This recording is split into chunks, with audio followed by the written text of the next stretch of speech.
Bonjour. Ça y est, c'est parti du côté des banques centrales. On attendait la première semaine de décembre avec beaucoup d'impatience. Il y avait l'intervention de Janet Yellen au Congrès. Janet Yellen, la présidente de la Federal Reserve américaine. On attendait aussi la réunion de la Banque centrale européenne et la conférence de presse de Mario Draghi. Alors, les deux options qui ont été prises dans chacune des banques centrales sont très différentes. D'un côté, Janet Yellen nous dit « l'économie américaine est aujourd'hui suffisamment robuste pour qu'on puisse commencer à remonter les taux d'intérêt ». Donc, très clairement, le 15 ou 16 décembre, la Banque centrale américaine va relever ses taux d'intérêt. Là-dessus, on a peu d'ambiguïté aujourd'hui après les propos de Janet Yellen. Ceci étant, elle est beaucoup moins directive quant à ce qui se passera en 2016. Elle est beaucoup plus prudente. Elle nous dit simplement l'économie va rester sur un rythme soutenu. À terme, on convergera vers une inflation plus importante, aux alentours de 2%, sans donner de signaux temporels.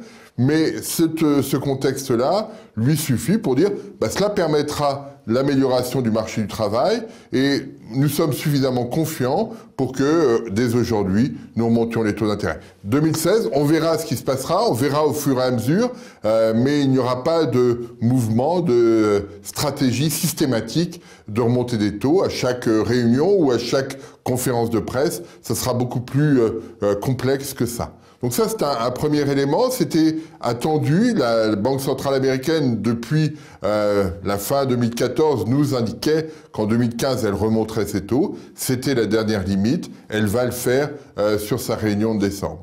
En revanche, du côté de la Banque centrale européenne, le climat n'est pas tout à fait le même. Mario Draghi a prolongé les orientations qui avaient déjà été prises. Il a très clairement indiqué que le quantitative easing, l'opération d'achat d'actifs, serait prolongée dans le temps. Il n'a pas indiqué explicitement d'augmentation du montant des achats, mais il a dit que les recettes issues des actifs déjà achetés, toutes les tombées, etc., seraient réinvesties. Donc ça augmentera marginalement le montant. Il a indiqué aussi que la politique monétaire, le 0,05%, serait prolongée probablement jusqu'à la fin 2017. L'opération de QE est prolongée de septembre à mars 2017 et peut-être au-delà si les anticipations d'inflation ne convergent pas ou ne sont pas anticipées comme convergeant vers 2%.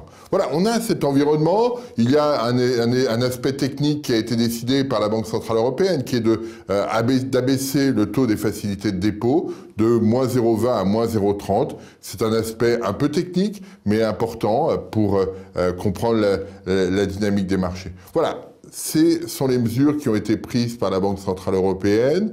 Qu'est-ce que cela dit? Deux choses. La première, c'est que la Banque centrale européenne veut créer un cadre très stable pour les mois qui viennent, pour que l'ensemble des opérateurs au sein de l'économie de la zone euro, les entreprises, les ménages, n'aient pas d'incertitude supplémentaire en provenance de la sphère financière ou monétaire. Ça, c'est quelque chose de très important pour permettre aux entreprises, notamment, d'avoir un horizon qui s'éloigne sans créer d'incertitude.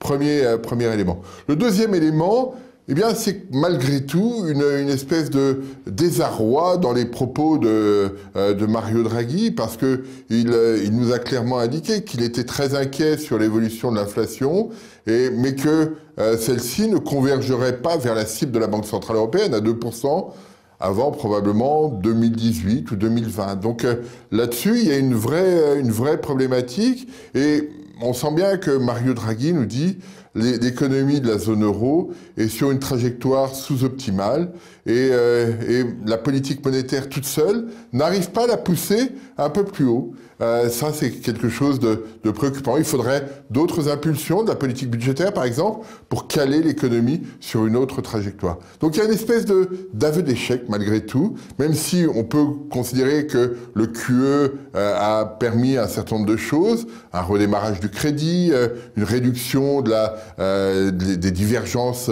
qu'on pouvait voir sur les taux d'intérêt, tout ça, ce que la BCE appelle la fragmentation financière, tous ces phénomènes-là ont fonctionné, mais ça n'est pas suffisant pour permettre à l'économie d'aller plus haut. Alors ce qui est intéressant dans cet environnement, c'est que d'un côté, la Fed nous dit on va remonter les taux d'intérêt, là-dessus, n'ayez pas d'ambiguïté. Mario Draghi nous dit nous, on va maintenir les taux d'intérêt très bas, n'ayez pas d'ambiguïté. Et on voit se dessiner une situation très divergente entre ce que va faire la BCE et ce que va faire la Federal Reserve. Et cette situation est assez nouvelle et il va être intéressant de voir comment les choses vont se mettre en place. Si la croissance ne repart pas, est-ce qu'on va avoir les mêmes orientations? Comment vont s'équilibrer va s'équilibrer le taux de change? Comment vont s'équilibrer les taux d'intérêt entre les États-Unis et l'Europe? Tous ces facteurs-là vont être à analyser et dans un cadre où on perçoit bien cette divergence de stratégie de part et d'autre de l'Atlantique. Donc, les changements ont commencé et toute l'année 2016 va être une source d'analyse, d'intérêt pour les économistes pour appréhender l'ensemble de ces situations. Je vous remercie.